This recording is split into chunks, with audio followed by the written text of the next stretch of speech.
यो be prepared in season and out of season भनेको वचन फेरि हाम्रो लागि यति बेला काम लाग्छ। हामी निरन्तर हिब्रूको किताबलाई नै हेरौँ। आज यो नेटवर्कले साथ नदिएको कारण हामी यो अपरझट अवस्थामा माफ हुनुहोस्, मैले पनि यहाँ खोलेर बसेको थिएन। कहिलेकाहीँ यस्ता हुँदो रहेछन्। सबै कुरा ठिक हुन्जेलसम्म त त्यति याद हुँदैन। जब कहीँ समस्या भएपछि अनि हामीभित्र भएको एक किसिमको त्यो इरिटेटिङ के भन्छ झर्को मान्ने आत्मा आउँछ, त्यो चाहिँ नआउन दिनुहोला। वन्स वी हेभ इरिटेसन, यसले अरू ठाउँमा पनि असर गर्दो रहेछ। सब कुरा ठिक हुँदाखेरि हामी एकदमै राम्रो विश्वासयोग्य बन्न सक्छौँ।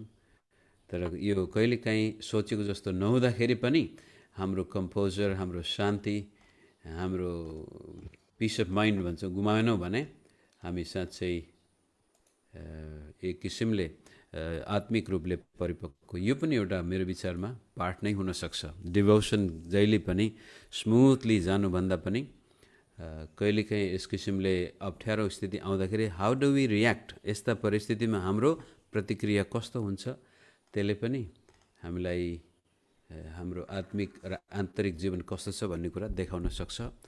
र युट्युबमा मैले हाल्न सकेको छैन आज। फेसबुकमा हुने मित्रहरूलाई पनि स्वागत र विशेष गरी निरन्तर यस किसिमको यो मर्निङ डिभोसनमा आउनुहुने मित्रलाई पनि धन्यवाद।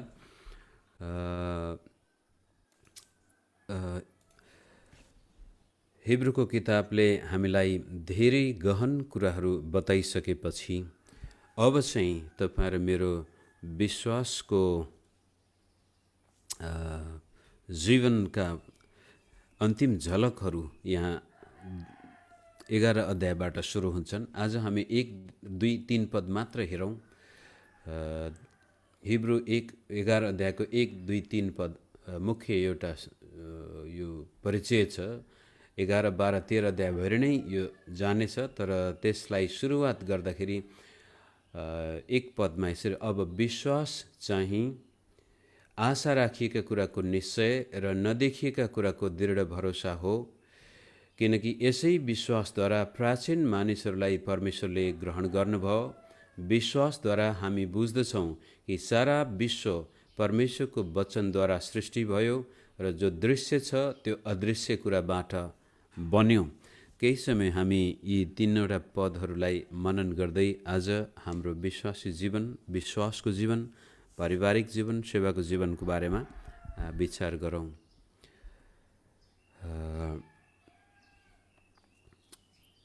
येशू ख्रीष्टका वचनलाई हामीले हेऱ्यौँ भनेदेखि उहाँले धेरै पटक आफ्ना आश्चर्य कर्महरूमा अगाडि र पछाडि पनि र चेलाहरूसँग पनि विश्वासको महत्त्वलाई झल्काउनु भएको छ। तिम्रो विश्वास अनुसार तिमीलाई होस्। अनि हिब्रूको किताबले प्रस्तुत गरेको विश्वास चाहिँ यो वाइ इज इट घरिघरि यसले किन हामीलाई दुःख दिइरहेछ, यहाँनिर पक्नुहोस् है।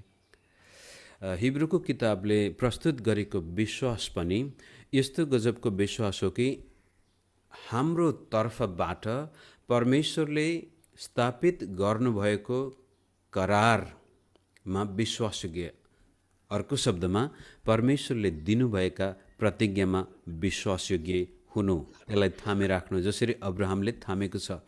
र त्यही विश्वासलाई जाहेर गर्दाखेरि 10 अध्यायमा आइपुग्दाखेरि उहाँले भन्नुभएको छ, हामी चाहिँ विश्वासबाट पतन भएर नासुने खालका मानिसहरू होइनौँ, तर हाम्रो दृढ भरोसाका साथ हाम्रो त्यो निश्चयतालाई थामिराख्ने विश्वासी हौँ।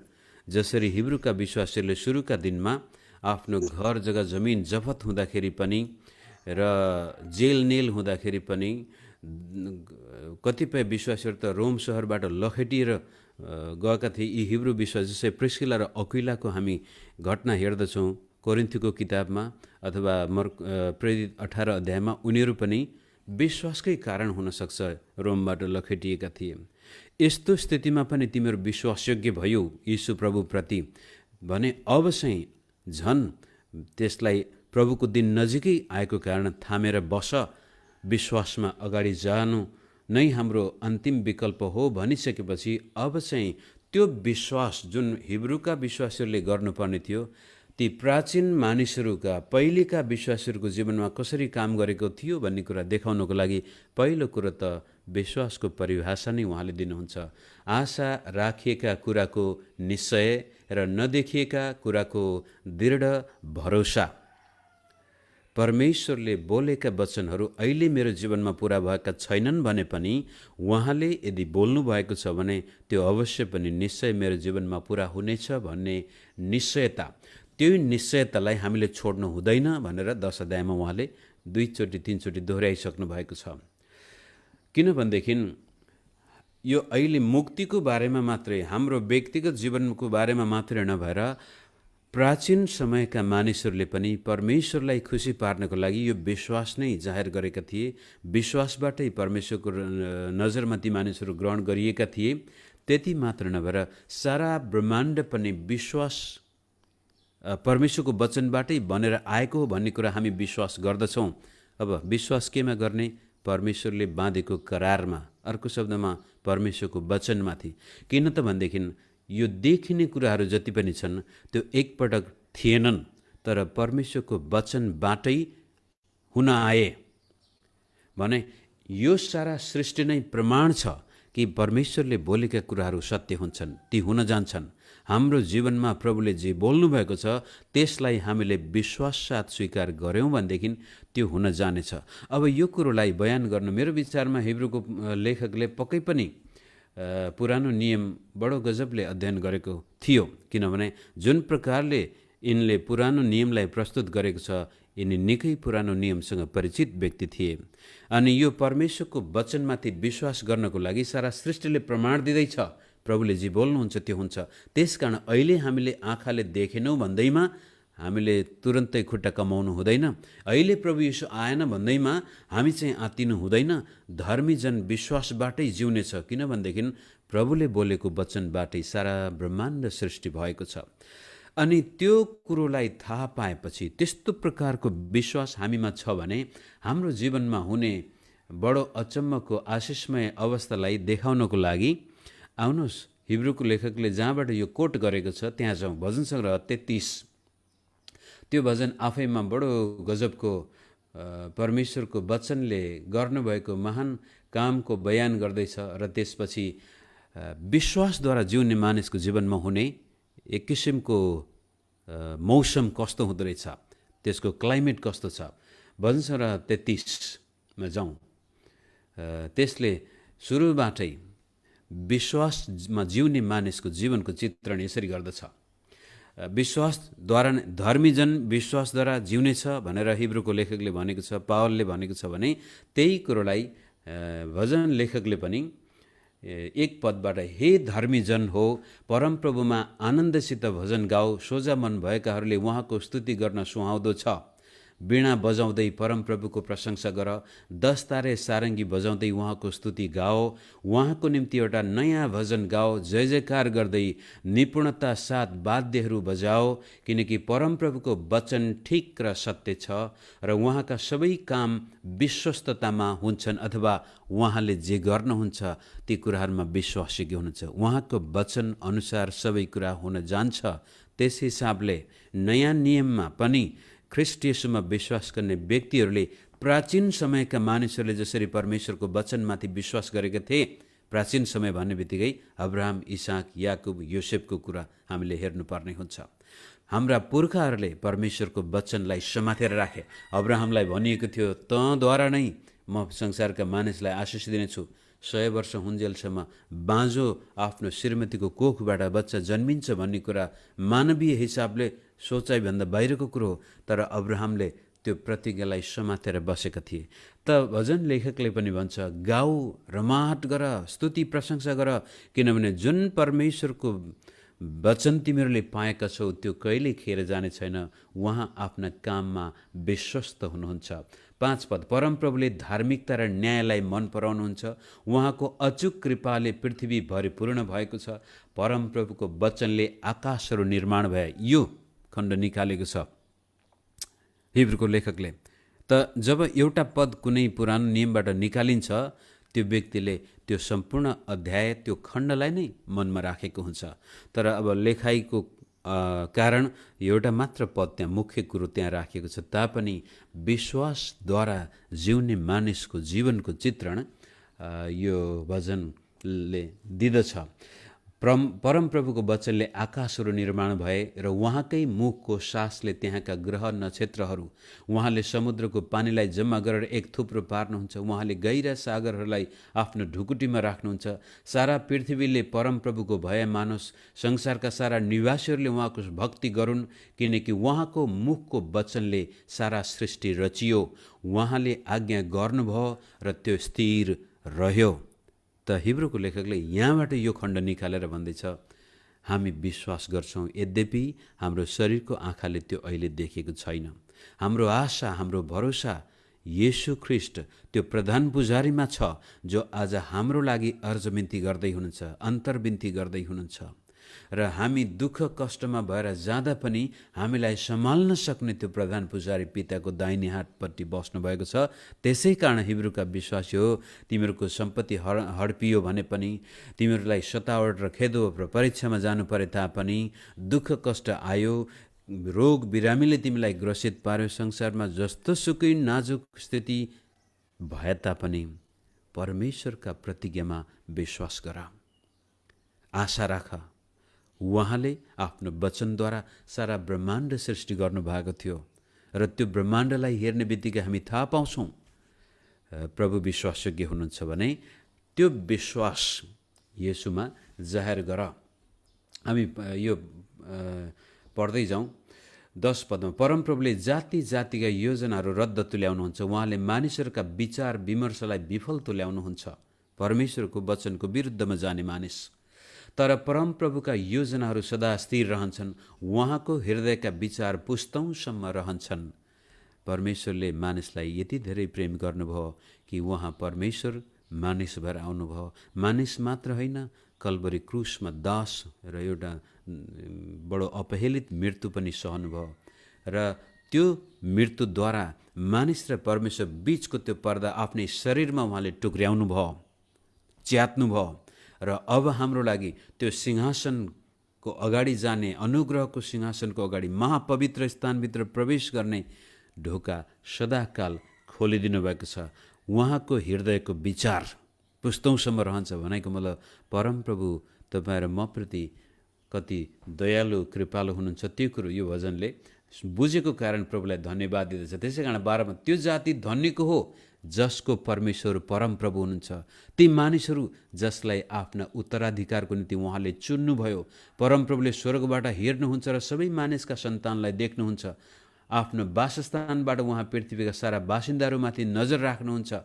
उहाँ जसले सबैका मनको रचना गर्नुहुन्छ र तिनीहरू सबैका कामको विचार गर्नुहुन्छ। कुनै राजा आफ्नो ठुलो सेनाद्वारा बाँच्न सक्दैन, कुनै युद्ध आफ्नो ठुलो सामर्थ्यद्वारा बाँच्न सक्दैन। घोडामाथि छुटकाराको आशा राख्नु व्यर्थ छ, त्यसको ठुलो ताकतले पनि बचाउन सक्दैन। याद गर्नुहोस्, हाम्रो भरोसा, विश्वास चाहिँ आशा राखेको कुराको निश्चयता। कसमाथि हाम्रो आशा छ, कसमाथि भरोसा छ? आफैमाथि, अरू मानिसमाथि, घोडाहरूमाथि, रथहरूमाथि? भन्छ र 20 को 7 मा पनि कोही चाहिँ घोडामाथि भरोसा गर्छन्, कोही रथमाथि भरोसा गर्छन्, तर हामी चाहिँ परमप्रभुमाथि भरोसा गर्छौँ अथवा विश्वास गर्छौँ। यहाँ पनि त्यही भनेको छ, घोडामाथि छुटकाराको आशा राख्नु व्यर्थ छ, त्यसको ठुलो ताकतले पनि बचाउन सक्दैन। 18 पद, तर परमप्रभुको दृष्टि उहाँको भय मान्नेहरूमाथि छ, तिनीहरूमाथि जसको आशा उहाँको अचुक कृपामाथि छ। अनि फेरि हिब्रूको लेखेको छ, विश्वास चाहिँ आशा गरिएका कुराको निश्चयता हो, नदेखिएका कुराको दृढ भरोसा। र परमेश्वरमा आशा राख्ने मानिस, उहाँको कृपामाथि आशा राख्ने मानिसलाई परमेश्वरले छोड्नुहुन्न। 19, तिनीहरूका प्राणलाई मृत्युबाट छुटकारा दिन र अनिकालको समयमा तिनीहरूलाई जीवित राख्न हामी आशा लिएर परमप्रभुको बाटो हिँड्दछौँ। उहाँ नै हाम्रो सहायता र हाम्रो ढाल हुनुहुन्छ। उहाँमा नै हामी हर्षित हुन्छौँ, किनभने उहाँको पवित्र नाउँमा हामी भरोसा राख्छौँ। हे परमप्रभु, हामीले तपाईँमा आशा राखे मुताबिक तपाईँको अचुक कृपा हामी माथि होस्। अब फेरि हिब्रूको 11 अध्यायमा फर्केर जाउँ। परमेश्वरमा आशा राख्ने मानिस, भरोसा राख्ने मानिस लज्जित हुने छैन, शर्मिन्दा हुने छैन। र हिब्रूको लेखकको विश्वासको परिभाषा पनि विश्वास चाहिँ आशा राखिएका कुराको निश्चय र नदेखिएका कुराको दृढ भरोसा हो, किनकि यसै विश्वासद्वारा प्राचीन मानिसहरूलाई परमेश्वरले ग्रहण गर्नुभयो। विश्वासद्वारा हामी बुझ्दछौँ कि सारा विश्व परमेश्वरको वचनद्वारा सृष्टि भयो र जो दृश्य छ त्यो अदृश्य कुराबाट बन्यो। पावलको भाषा दोस्रो कोरिन्थी 3-4-5 अध्यायमा हेऱ्यौँ भनेदेखि उहाँले नै त्यही भन्छ, हामी we don't walk by sight, हामी आँखाले देखिने आँखाले हेरेर हिँड्दैनौँ, हामी विश्वासद्वारा जिउँदछौँ। We live by faith, we walk by faith. र जे देखिने कुरामा होइन, हामी नदेखिने कुरालाई हेर्न सक्छौँ, त्यो हो विश्वासको आँखा। र आज सायद हतारमा हाम्रो यो आजको सङ्गति अलिकति गडबड कनेक्सनले गर्दाखेरि र नेटवर्कका साथसाथै टेक्निकल प्रब्लम भए तापनि यो खण्डबाट हाम्रो जुममा आउनुभएका मित्रहरूका साथसाथै फेसबुकमा सुन्दै गर्नुहुने मित्रहरूलाई पनि यो उत्साह होस् कि तपाईँ र मेरो जीवनको बारेमा कसै अरूले निर्णय गरेर केही पनि हुँदैन।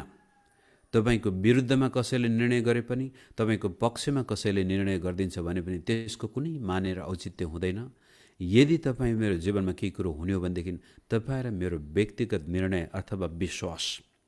संसारका जति पनि यी सफल व्यक्तिहरूलाई हेर्नुभयो, कुनै व्यक्तिले जीवनमा केही कुरो गरेको छ भनेदेखि तिनीहरूको मस्तिष्कमा एक किसिमको विश्वास हुन्छ, जुन विश्वासले भन्छ कि यो सम्भव छ, यो गर्न सकिन्छ, यी कुराहरू सम्भव छन्।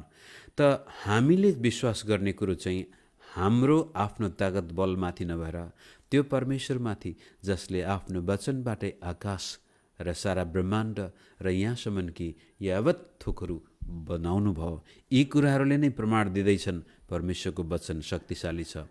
र त्यो वचनमाथि तपाईँ र मैले विश्वास गऱ्यौँ भनेदेखि हाम्रो जीवनमा परमेश्वरले परिवर्तन ल्याउन सक्नुहुन्छ। अब त्यसलाई जीवनमा दाँजौँ। यो पछि गएर हामी प्रत्येक हाबिलको विश्वासदेखि लिएर अन्तिमसम्म हेरौँला। तर आज यसलाई जीवनमा लागू गर्दाखेरि कसरी चाहिँ म लिन्छु भनेदेखि विश्वास भन्नु नै अर्को तर्फबाट हो सोच। तपाईँ र मेरो सोच कस्तो छ आफ्नो बारेमा, अरूको बारेमा। म आफ्नो एउटा छोटो गवाही फेरि दिन चाहन्छु। मेरो श्रीमतीले बेला धेरै भयो तपाईँको गवाही बाँडेको भन्ने भन्छ। अब श्रीमतीले जहिले पनि त्यही कुरो धेरै ठाउँमा बाँड्दाखेरि सुनेको कारण त्यो लाग्यो होला। तापनि म कसैको घरमा भाँडा माझेर दाउरा चिरेर बसिरहेको थिएँ अनि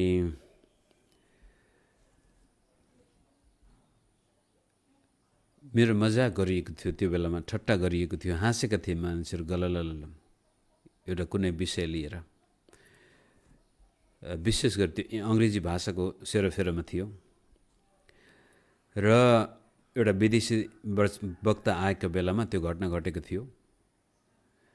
र मैले त्यसपछि मनमा नै एउटा विचारलाई जन्म दिए, होइन अहिले त मलाई ल एउटा शब्द अङ्ग्रेजी आउँदैन रे,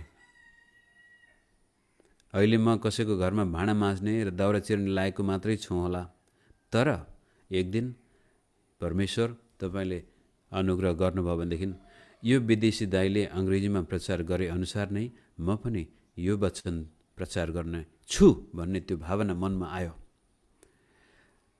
अनि त्यो भावनाले त्यसपछि, त्यो विचारले त्यसपछि मलाई अङ्ग्रेजीतिर आकर्षित गर्यो। र त्यस पश्चात जुन प्रकारले मेरो जीवनमा काम हुँदै गयो र त्यसको केही समयपछि बडो अचम्म तरिकाले मेरो श्रीमतीलाई थाहा छ, मेरो जीवनमा त्यति बेलासम्म डिक्सनरी, बिहा गरुन्जेलसम्म पनि डिक्सनरी भन्ने कुरा थिएन। किताब किन्ने आफूसँग औकातै हुन्थेन त्यो बेलामा। तर गजबले यो भाषालाई आफ्नो बनाउन मद्दत गरेको छ। त्यो सोच उत्पन्न भयो, हे परमेश्वर, म यस्तो हाँसोको पात्र बन्न चाहदिनँ। म एक दिन यो कुइरे भन्ने शब्द चलाएको थिएँ मैले त्यति बेलामा, त्यो राम्रो शब्द त होइन। एक दिन म यो कुइरे दाईको भाषामा नै संसारमा जहाँ जानु परे पनि म परमेश्वरको वचन प्रचार गर्ने बनाउनुहोस्। मलाई जुनसुकै स्थानमा वचन बोल्नको लागि कहीँ बोलाइन्छ भनेदेखि यो भाषामा वचन दिन सक्ने व्यक्ति मलाई बनाउनुहोस्। म विश्वास गर्छु तपाईँको हातमा सबै कुराहरू सम्भव छ भनेर मर्कुस 9:23 मेरो जीवनको पहिलो कुने ढुङ्गो भयो। हुन त मत्ती 7:7 मैले पहिला टेकेको हो, तर मत्ती 7:7 हुँदै मर्कुस 9:23 आएर भन्दछ विश्वास गर्नेका लागि सबै कुराहरू सम्भव छन् भन्दाखेरि यो गाउँवार केटो जसले आफ्नो गाउँभन्दा बाहिर कतै ठाउँ देखेको थिएन र पनि त्यति बेला उसले भन्छ एक दिन म यो अङ्ग्रेजी भाषामा जहाँसुकै मलाई कसैले वचन दिन बोलाउँछ भनेदेखि निष्पक्ष के भन्छ दक्ष रूपले वचन दिन सक्ने व्यक्ति मलाई बनाउनुहोस् प्रभु भनेर 16-17 वर्षको उमेरमा लिएको विचार थियो र त्यो 22-23 वर्ष हुँदा पुरा भएको थियो। अब त्यति बेलामा विचार गर्नुहोस्, त्यो गाउँले केटोले होइन यो सम्भव छैन, म जस्तो व्यक्ति त दाउरा चिर्न र भाँडा माझ्नुको लागि नै ठिकै छ, यस्तै हो मेरो जिन्दगी भनेर त्यति मात्रै मैले मेरो मगजमा राखेको भए, त्यसप्रति सोच विचारै नगरेको भए सायद आज त्यो मेरो थुप्रै साथीहरू त्यस्तै अवस्थामा छन्। केही वर्ष अगाडि गएको नजिकको चिन्ने साथी कस्तो विस्वाद भयो। सुरुमा त उनीहरू हुने खाने परिवारका थिए, राम्रै लाउँथे, जाने बेलामा त टोपी पनि फाटेको, त्यस्तै प्रकारको चप्पल लगाएको, एउटा त्यहाँको गाउँको चिया पसलमा बसेको। पछि त मैले त चिनेन छु, साथी त एकदमै निराश भएर रिसाएर कस्तो घमण्डी रहेछ, मलाई त बोल्दै बोलेन भनेछ। पछि पो थाहा हुन्छ फलानु नजिकको चिन्ने साथी अहिले आफ्नै उमेरको तर हेर्दाखेरि मभन्दा धेरै बुढो भएको जस्तो देखेर बसिरहेछ। हामी त्यस्तै अवस्थाका गाउँले अल्लारे केटाहरू थियौँ। तर एक दिन ख्रीष्ट येशूमा विश्वास गर्न पुग्दाखेरि मेरो मस्तिष्कमा ती सम्भावनाहरू जागेर आयो कि एउटा विदेशीले मात्रै यो बाइबल प्रचार गर्ने, नेपालीले बाइबल प्रचार गर्न सक्दैन। मेरो एउटा अर्को कुरो थियो, नेपालका पास्टरहरूले जति पनि विदेशमा जाँदाखेरि टुटेको फुटेको अङ्ग्रेजीमा जसरी हुन्छ पैसा मात्रै मागेको सुनिन्थ्यो, गवाई मात्रै सुनिन्थ्यो। होइन, नेपाली पास्टरले विदेशमा गएर वचन प्रचार गर्न सक्दैनन्, त्यो विश्वास आएको थियो।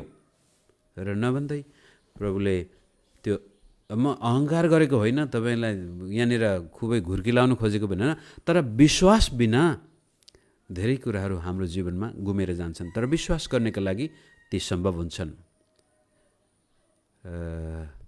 पहिलोपटक अङ्ग्रेजी भाषामा मलाई प्रचार गर्नको लागि एउटा चर्चमा बोलाइएको थियो र त्यो प्रचार सकेपछि जुन प्रकारको रेस्पोन्स मानिसले दिएका थिए, ओहो यसको मतलब यो गाउँले केटोले जे सोचेको थियो धेरै वर्ष अगाडि त्यो पुरा हुँदो रहेछ। पछि गएर 6 वर्षसम्म यी कुइरेहरू र यो वैज्ञानिकहरू प्रोफेसरहरू आउने चर्चमा पनि सफल प्रकारले त्यो सेवा प्रस्तुत गर्न सकियो र परमेश्वरको वचन प्रचार गर्न कुनै ठाउँमा बोलाएको खण्डमा अर्थपूर्ण तरिकाले त्यसलाई त्यसै भाषामा व्यक्त गर्ने क्षमता प्रभुले दिनुभयो। किनभनेदेखि त्यो केटोको दिमागमा सोच उत्पन्न भयो।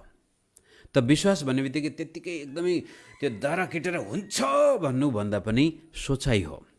तपाईँको परिवार कस्तो छ अहिले?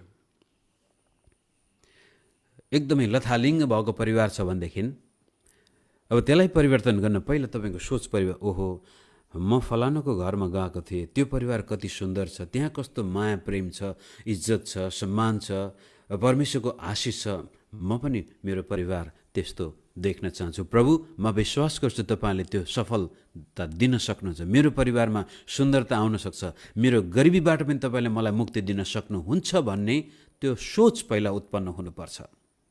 र त्यसपछि त्यो सोचलाई दिनदिनै परमेश्वरको चरणमा लगेर, हे प्रभु म विश्वास गर्छु तपाईँमा यी कुराहरू सम्भव छन्। त हिब्रूको 11 अध्यायभरि हामी यी कुराहरू हेर्नेछौँ र मेरो मुख्य आशा चाहिँ तपाईँको जीवनलाई यदि परिवर्तन गर्न चाहनुहुन्छ भनेदेखि सोच परिवर्तन नै विश्वास हो। विश्वास भन्नु नै यो कुरो सम्भव छ भनेर त्यसलाई सकारात्मक रूपले लिनु हो। एउटा उदाहरणको लागि फेरि मलाई भौतिकवादी पनि भन्ने गरेका छ कतिले, तरै पनि भौतिक कुराहरू नै उदाहरण दिँदा अझ राम्रो छ। मानिलिउँ म एउटा छिमेकमा बसेको छु, मेरो सानो छाप्रो छ भने छिमेकमा ले राम्रो घर बनायो कसैले, उनीहरू गाडी पनि छ, गाडीमा पनि चढ्छन्, म चाहिँ खाली खुट्टा कति फाटेको चप्पल लगाएको एउटा छाप्रोमा बसेको व्यक्ति हुँ भने अब मेरो सोचले के भन्छ त भनेदेखि नेचुरल प्राकृतिक सोचले के भन्छ भने हो धनीहरूको जीवन त कति आराम छ, कति ऐश आराम छ, मेरो जिन्दगीमा त अब यत्तिकै हो, योभन्दा हुँदैन मेरो, यो पनि विश्वास हो। तर त्यो छाप्रोमा बसिरहेको मैले पनि यो पनि सोच्न सक्छु कि होइन अहिले पो म छाप्रोमा छु, एउटा थेगो नै हामी कतिपय त्यो कमेडी सिनमा त अहिले पो पैसा छैन पछि त हुन्छ नि भने जस्तै त्यो वास्तविक रूपले यदि मैले होइन म पनि एक दिन यो छाप्रोबाट घरमा सर्न सक्छु, भलै मेरो आफ्नै घर नभए पनि म भाडामा भए पनि राम्रो घरमा बस्न सक्छु भने पहिला सोच उत्पन्न हुनु पर्यो। र होइन यिनीहरूले मात्रै गाडी चढ्ने म पनि त चढ्न सक्छु, त्यो सोच उत्पन्न भएपछि यो सम्भव पनि छ भन्ने कुराहरूलाई अब बिस्तारै बिस्तारै जब हामी मनन गर्दै जान्छौँ र ख्रीष्ट येशूमा विश्वास गर्ने व्यक्तिको लागि त आफ्नो तागत बलभन्दा पनि माथिबाटको सहायता उपलब्ध छ। र जब त्यो छाप्रोमा बस्ने व्यक्तिले विचार गर्न सक्छ होइन म पनि एक दिन एउटा राम्रो घरमा बस्न सक्छु, म पनि गाडी हाँक्न सक्छु, त्यो विचार उत्पन्न हुन्छ भने, त्यो विश्वास उत्पन्न हुन्छ भने अब ऊ बिस्तारै बिस्तारै उसको मगजमा नयाँ काम गर्ने कि नयाँ व्यापार गर्ने कि कसरी हुन्छ आफ्नो जीवनस्तर उकास्नको लागि नौला विचारहरू उत्पन्न हुन्छन्। तर त्यो दिमागमा सोच आयो कि यति नै हो मेरो जिन्दगी, म यतिमै सीमित छु, यही हो मेरो बाजे पनि यस्तै, मेरो बाउ पनि यस्तै, म पनि यस्तै, हुनसक्छ भोलि मेरा दरसन्तति पनि यत्तिकै गरिब भएरै बस्छन् भन्ने सोच छ भने त्यो व्यक्ति कहिल्यै माथि उठ्न जान सक्दैन। कसैले आएर करोडौँ रुपियाँ हालिदियो भने त्यो एकछिनमा त्यो निश्चित हराएर जान्छ। तर सोच उत्पन्न भयो त्यो व्यक्तिको जीवनमा, यो सम्भव छ, यदि त्यो व्यक्तिले गर्न सक्छ भने म पनि गर्न सक्छु। सुरुमा हामीलाई कोरियामा जाँदाखेरि एउटा समस्या भएको थियो। म नेपालमा गरी एक हप्ता जति मात्रै गाडी सिकेर गएको, नभन्दै अब एक दिन यस्तो स्थिति आयो गाडी नचलाइ नहुने भयो। ल अनि मैले बुढी ल अलिअलि त मैले नेपालमा सिकाएको छु, ल बस तिमी छेउमा भनेर त्यो गाडी ल्याएर मेरो के भन्दै यदि अरू कुनै व्यक्तिले गाडी चलाउन सक्छ भने म पनि त चलाउन सक्छु। विशेष गरी अब विशेष त्यो हाई स्पिड जाने लाइनमा जान निकै डर लाग्दछ सुरुमा, यदि उनीहरू चलाउन सक्छ भने म पनि चलाउन सक्छु। कसरी बडो त्यस्तो गर्नु त बहादुरी त होइन, तरै पनि एउटा सोच आएको थियो यदि फलानुले गर्न सक्छ भने म पनि गर्न सक्छु। नेपालमा चलाउन त सजिलै हुन्थ्यो, त्यहाँ चाहिँ बढी नै स्पिडमा जाने ठाउँमा कसरी जाने होला, जेसुकै होस् आँट गर्दाखेरि पछि गएर त सफल सजिलै हुँदो रहेछ। फेरि अब त्यो धेरै वर्ष कोरियामा चलाइसकेपछि यहाँ आउँदाखेरि यस्तो गाह्रो यसपछि, तर यदि अरू व्यक्तिले त्यो गर्दैछ भने म पनि गर्न सक्छु, एउटा सोच परिवर्तन आउनुपर्ने हुन्छ होइन। सबैले गर्न सक्छन् म चाहिँ सक्दिनँ भन्यो त्यो पनि विश्वास हो, यो सबैको लागि हुनसक्छ मेरो लागि हुन सक्दैन त्यो पनि विश्वास हो। त्यस किसिमले मित्रहरू तपाईँको जीवनस्तर उकास्नको लागि होस् अथवा परमेश्वरबाट आशिष उपभोग गर्नको लागि होस्, हाम्रो सोचाइ परिवर्तन हुनु आवश्यक छ। अनि त्यसैलाई नै बाइबलले विश्वासको भाषा प्रयोग गरेको छ। If you believe you can do it भन्ने। त्यसरी आज यो म फेसबुकबाट यतिकै राख्छु, कता कता गएँ। मेरो सुरुमा अलिकति हामीलाई कसो भएको थियो, आशा छ भोलि पास्टर गणेशले हामीलाई त्यो विषयमा अगाडि लैजान सक्नुहुनेछ। त्यतिन्जेलसम्म फेसबुकबाट सुन्दै गर्ने मित्रलाई पनि प्रभुले आशिष दिनुभएको होस्। र हामी जो जुममा छौँ हामी केही समय प्रार्थनामा बिताएर अब आजको सङ्गति